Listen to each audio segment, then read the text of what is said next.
Two universes, one a singularity of energy, the other a universe of particle pairs. Problem: photons are outside of time and distance, but photons seem to have a start point where they are emitted, that is in time.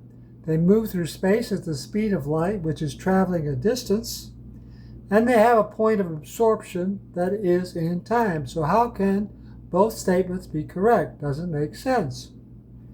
The textbook explanations that I've read seem weak and leave the problem unresolved. Here's my hypothetical solution. See it end for some possible supporting evidence. The photons that make up the energy of the singularity that started the universe are different from the photons inside the universe. See illustration. Singularity of energy starts the universe with a neutrino and antineutrino pair. Here's what I think is a key point to this hypothetical solution. Nothing can get into the universe unless it is a pair of particles, specifically a particle and its antiparticle. Here's the second key point to the solution. Photons inside the universe are made of a neutrino and antineutrino pair. Next, compare the two types of photons. The photons from the singularity and the photons in the universe. Photons in the singularity. This is energy outside of time and distance. Therefore, this singularity of energy has no start and no end. The singularity is outside space as well as time. To visualize it, imagine a dimensionless point or a dimensionless field of pure energy outside the universe. This is a singularity of all energy that was here before the universe. The singularity started the universe. Therefore, the entire universe is a small subset of the singularity of energy. Further, this singularity continues to be active to this day, wherever there is empty space. For example, vacuum energy creates virtual particle pairs everywhere in empty space.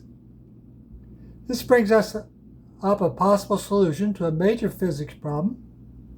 Why has vacuum energy been calculated to be so massively large? Those physicists were wrong, right? No, I think they were always right. They were proving the existence of the massive energy of the singularity of photons universe. Here's some AI and Wikipedia basics on that. When physicists calculate the expected value of this vacuum energy using quantum field theory, the theoretical prediction is roughly 10 to 120 orders of magnitude larger than what is actually observed.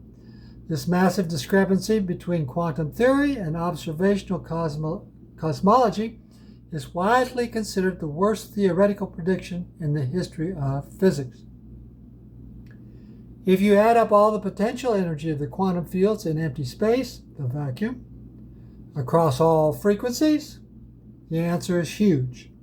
Some physicists calculate that just 1 cubic meter of space contains more mass energy than the mass of all stars in the universe combined.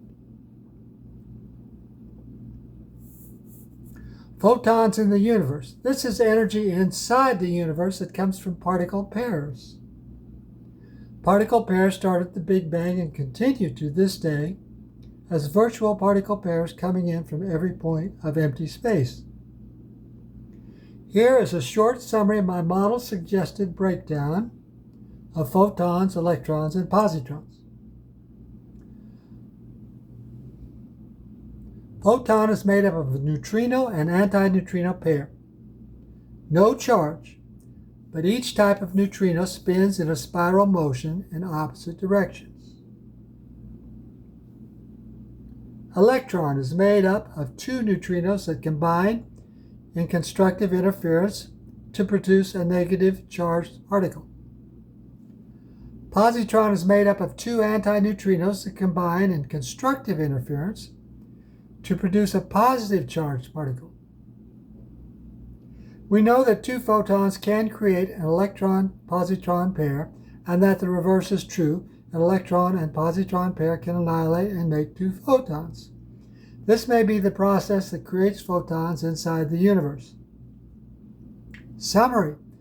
This post suggests that there are two types of photons and two types of universes, and that this model may resolve some major problems in physics.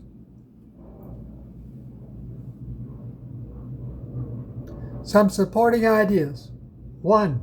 De Broglie suggested that a photon is formed by the fusion of two neutrinos in his neutrino theory of light in 1934, though it was later abandoned. 2. Single neutrinos can go virtually as fast as the speed of light.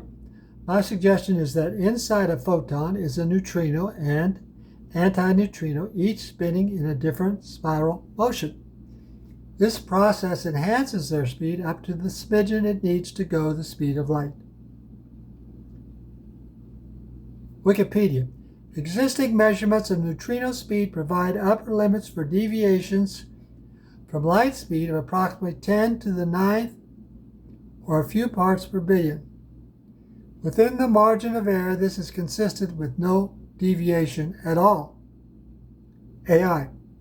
To picture this, imagine a light beam and a neutrino racing from the Andromeda Galaxy to Earth. The light would take about 2.5 million years to arrive. The neutrino would cross the finish line a mere 0.00004 seconds later. 3. Photon can move in multiple states at the same time, which suggests photons contain a pair of neutrinos. Wikipedia. In the quantum world, things can be in multiple states at once. A single photon does not always have to be strictly right or left. Many photons are in a superposition. This means they are a mix of both right and left at the exact same time. When a photon hits a filter, like polarized sunglasses, it is forced to pick one state. At that moment, the quantum state collapses into just right, just left, or just linear. Thanks for reading. This post is part of a larger hypothetical physics model. Feel free to share and comment.